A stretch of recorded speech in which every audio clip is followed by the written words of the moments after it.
Welcome to GreenBiz Studio. I'm Heather Clancy, the editorial director of GreenBiz, and I'm joined by Mustan Lalani. He is the global director of environmental policy with Tetra Pak. Mustan, thank you for joining us. Thanks for having me. I think it would be useful if we spend a moment on Tetra Pak and the company. They're based in Sweden. 1950s, you've been around since. What is the take on sustainability, and how has it been part of the philosophy of the company since its very beginning? Sure, there's quite a heritage. Our founder, Dr. Ruben Rausing, coined the phrase, "A package should save more than it costs." And what he meant at the time was that to protect essential nutrition like milk for as long as possible without it going bad. You see, he helped to create the aseptic technology, which helps keep food safe and fresh without any refrigeration. And without any preservatives or additives. And as you can imagine, this has a tremendous amount of benefits from a sustainability perspective because you don't need a cold chain, meaning you can get the food or the product from the producer all the way to the consumer in an efficient way. You can help elongate the shelf life of a product or food. And you can help minimize food waste. So there's quite a lot of a heritage from this simple idea that a package should save more than it costs. And today, that saying is even more true now than it has been in many, many years before, because we're in a climate emergency. And it's sort of it guides our approach to a low carbon circular economy. Okay, low carbon circular economy. What do you mean by that term, and what does it mean to your company? It's a good question. We started to think about this, and it's no longer enough to think about waste and climate in isolation anymore.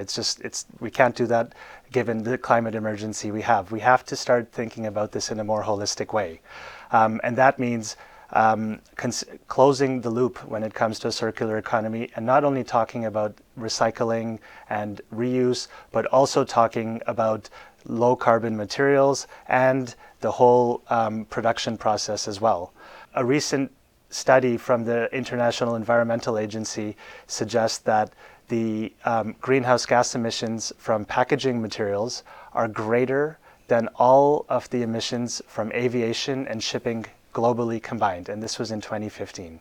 So, to say that we can only rely on recycling to get us out of the climate emergency is nonsense. We're just not going to get there that way. Mm-hmm. So we need a new way to think. And so we came together and said, as Tetra Pak, we have to join this thinking together and call it a low carbon circular economy. And for this, we need to look at not only the recycling element, but also which materials we use. We need low carbon materials. We need to promote those in public policy, and we need investments to get those into scale and into production as fast as we need. And we also have to take a serious think about which high carbon materials we use today and which ones we may need to phase out over a period of time as well. That is some ambitious goal. So where have you come so far, and where do you hope to move the needle? Yeah, to really move the needle, it starts by first holding yourself accountable, holding the company accountable by making targets and by making public commitments.